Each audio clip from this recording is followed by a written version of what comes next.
بسم اللہ الرحمن الرحیم۔ حضرت عبداللہ بن عوف فرماتے ہیں، ایک رات میں نے خواب میں دیکھا کہ قیامت برپا ہو چکی ہے۔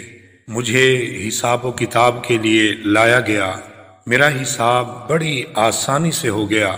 پھر مجھے جنت میں لایا گیا اور وہاں مجھے بہت سارے محل دکھائے گئے۔ مجھے کہا گیا، اس محل کے دروازوں کو شمار کرو۔ میں نے شمار کیے تو 50 دروازے تھے۔ پھر کہا گیا، اس محل کے گھروں کو شمار کرو۔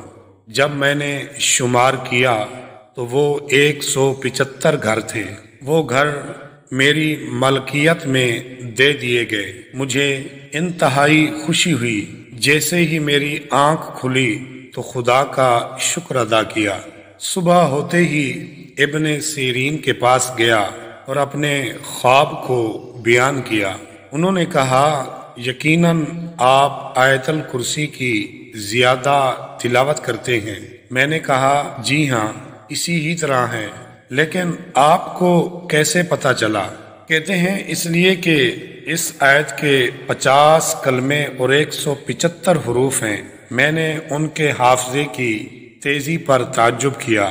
پھر انہوں نے مجھے کہا کہ جو شخص بھی آیت الکرسی کی زیادہ تلاوت کرے، موت کی سختی اس پر آسان ہو جاتی ہے۔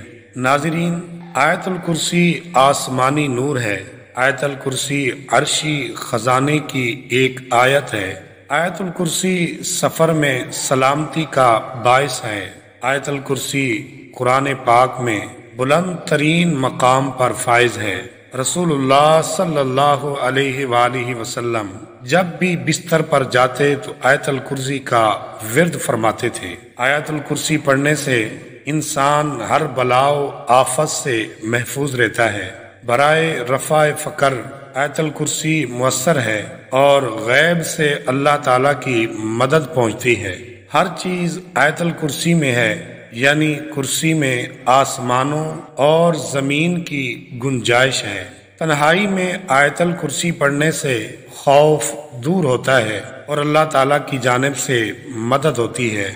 آیت الکرسی کو مستحب نمازوں میں، ایام ہفتہ کے شب و روز میں، سفر میں، نماز تہجد میں اور میت کو دفن کرتے وقت پڑھنا چاہیے۔